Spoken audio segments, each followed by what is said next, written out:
गाड़ी में गधा के लंड पे लो। वाह बहुत अच्छा।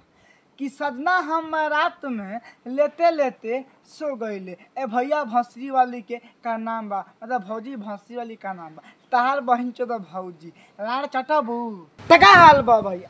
आज हम फिर से प्लाई कैले बानी अवधेश प्रेमी, bullet Raja and Chandan Chanchal भाई। आज के वीडियो बहुत गनफार बा, ऐसे कहल चाहते हैं कि वीडियो को पूरा देखो, बहुत मजा आए।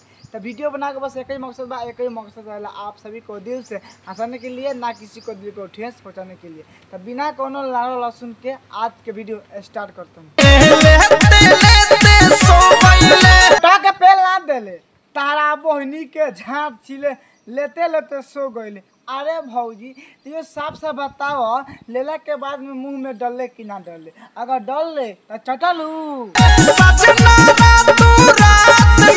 भौजी उ तहार भतार बा आ तहार सजना बा।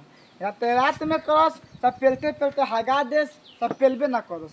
वो से हमारा कोनो दिक्कत नहीं है, काहे कि हम नहीं चाहत तारा कोनो पेले हमरा ला। वैसे हम तक साफ से बता दो चाहता हूँ भौजी कि लाल चाटे कोई तो बोले तार बहन चोद भौजी उ तहार भतार हो।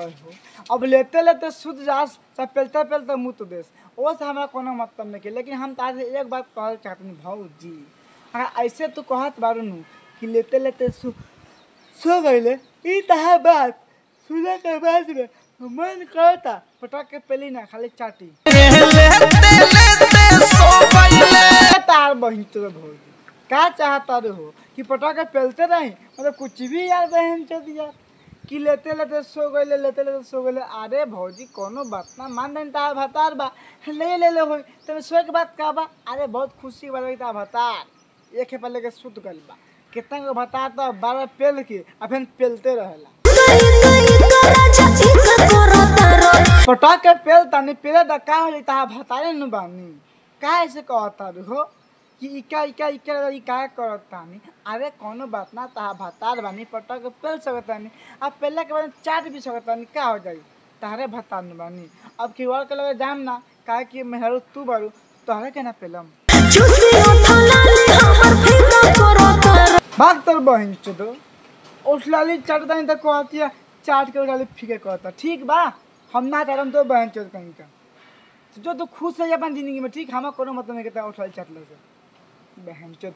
मतलब ये का अरे हम तो जब तो भतार बानी उठलाली ना चाटम था झाँट ना छीरम पटा के पेलम ना तो हम का करम? हमारा कामे का बा?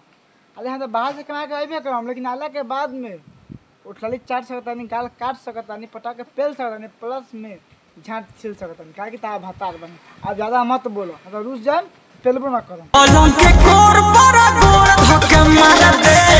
बाहर तारा बहनी के गाड़ी में गधा के सामान पेलो। वाह बहुत अच्छा। कि पलंग पर गोड़ धर के मारे थे। ये भैया भंसरी वाला का नाम बा, अपना मेहरू से भैया खुद कहता रहे कि पलंग पर गोड़ धर के मारे थे। भैया तू गोड़ धर के मार चाहे पलंग पर पेलते रह, हमें कोनो दिक्कत नहीं, लेकिन भौजी के एक बा मंगा दो